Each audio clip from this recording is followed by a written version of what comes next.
Well, hello everybody, so welcome to another author. Today we'll be talking about how to paint a cult altar. So, this miniature was from Reaper Models. I got it from someone who got the Kickstarter. And basically, when I get the model, I tend to think of a backstory before I paint it. And this one just reminded me so much that it came into it felt like it came in two parts. It actually, you can't remove the top part, but it felt like it, especially when you look at this part here. So, my backstory to this was it started off as a altar for a normal good god, for example. Then the cult worshippers came in and installed the top area half, and also all the inlaid gold and the gem for the eye and all of that. So that was the basics of the theme of the model. So, I basically started out by priming the entire model in black. All right, so chaos black, and after that I put for the bone areas here, alright, I painted that in a base color of brown on top. Now the reason why is because a base color for bone is always a good one. For the shading is brown actually, so what happened, it makes the bone color come out a lot stronger, so that's why on top of the black I put a brown. Then after that, I concentrated on the bottom half first before continuing to the top, which is the main focus of the model. I started off with gray, alright, just a standard gray, a darker gray for me personally. I like to choose for this model, a more it's almost like a castle wall kind of brown gray, not a bright gray. So basically I just started with that on top, and I use the dry brush method, which is basically you basically flick most of the paint off the brush, then you just dry brush the whole thing on top, so to get the base color of brown. And then after that I then used a wash of basically it's black wash. I think in Games Workshop paints now it's called nun oil, but basically for me I just add water to this because I'm kind of poor, so I tend to mix my own stuff, and I've been doing painting since 1995, so I tend to eyeball it. So I just mix black with quite a bit of water. I think almost like 60% water or so, and I just wash the entire gray area to give it shading. And then on top of that, I again put gray. I dry brush the gray, and then I highlight it with gray plus a bleach bone. All right, and the amounts, it's basically I would say about 70-30 with the bleach bone, and it's kind of hard because I paint. I tend to use my eye on it. Sometimes I might add a bit more, a bit less, but that's the basic compound I would use. So it'd be then after that highlight, and as you highlight further up, let's say from the standard gray now to the gray plus the bleach bone, you highlight less of the model, meaning you get nearer and nearer to the edges only. And then after that, when that is done, and also you can add more layers of this if you wish. I mean, for this model I did, but if you're speed painting, you just one layer will be fine. And then the final highlight I added, it will be to the mix of this. I added it to skull white to it, and that will be the final highlights here. You can see like right at the edges and everything like that, and right at the edges of the inscribings and everything. So that's your base color for the stone altar. Alright, and make sure that you don't highlight in the areas for the carvings in here. Alright, and as a final touch, you don't have to do this. You use a black wash, which is the same thing as you just mix a lot of water with this, or you can just buy a black wash and just go through. You see all these areas here, all these deep shadings and the carvings, and even the lines in the stone here, just go through and just shade that in with a watery black, and it leaves a very distinct line there without covering the model like a cartoon. So I like the effect, so that's part for the gray. And then for the bone, we started from the brown, and then we added a bleach bone, which is the color here, the bone color. Again, you dry brush that, And then once you got your base color, you add in a brown wash. And from a brown wash, you just shade the entire brown area here.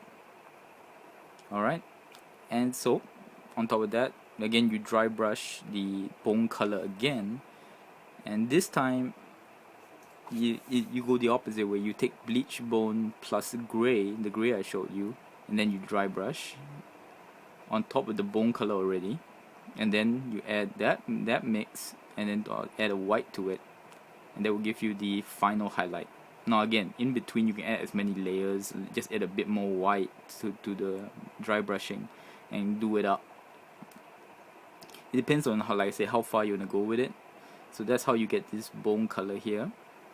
Alright, now the important point, if you I for this one, I maybe it was the lighting, but if you can actually see, like, it's almost like a transparent kind of bone, because you can still see the brown underneath.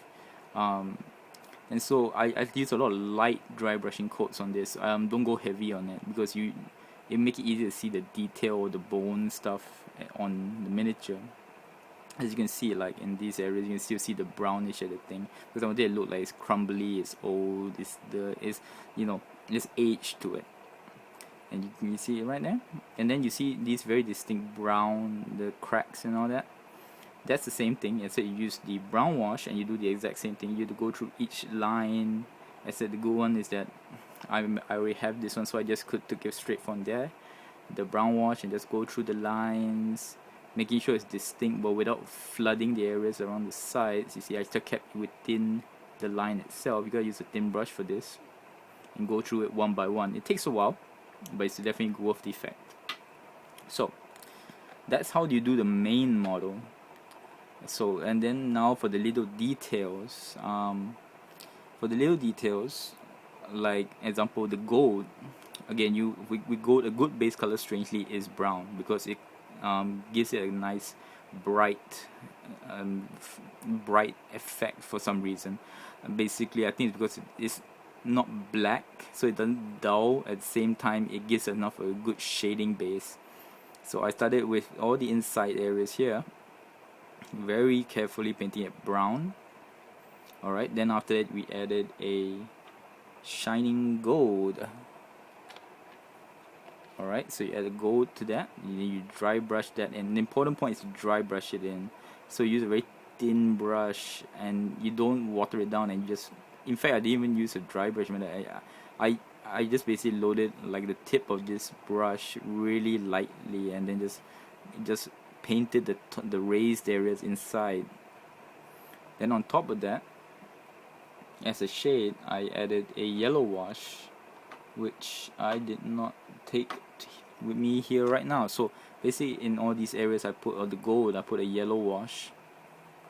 Alright, and then once that was dry, in fact you can even mix it if you wish. At the time I just did not. After that yellow wash is dry, you add a brown wash, a very lightweight, so it's like brown wash is already watered down. You add more water to that, and then you just put it over the yellow wash. This gives it more that like bright effect afterwards. So once all that's done, all the gold area is dry, you use shining gold again. Decide like dry brush, or just you put it very detailed, just shining gold, and then shining gold plus Mitris silver, which is a lighter kind of silver. Mix that in with the gold, dry brush that, and a final highlight. If you want, you can use just more Mitris silver, or even Mitris silver itself, which I don't do, but some miniature painters nowadays do that. So I'm just going to put that in, and then you just dry brush right at the edges and the top raised areas there to get the gold effect, and on the glyphs here too. You see, and on metal piece areas, I actually have this mix which I learned from a white dwarf, which actually what it does is strangely it shades, at the same time it gives it a shine.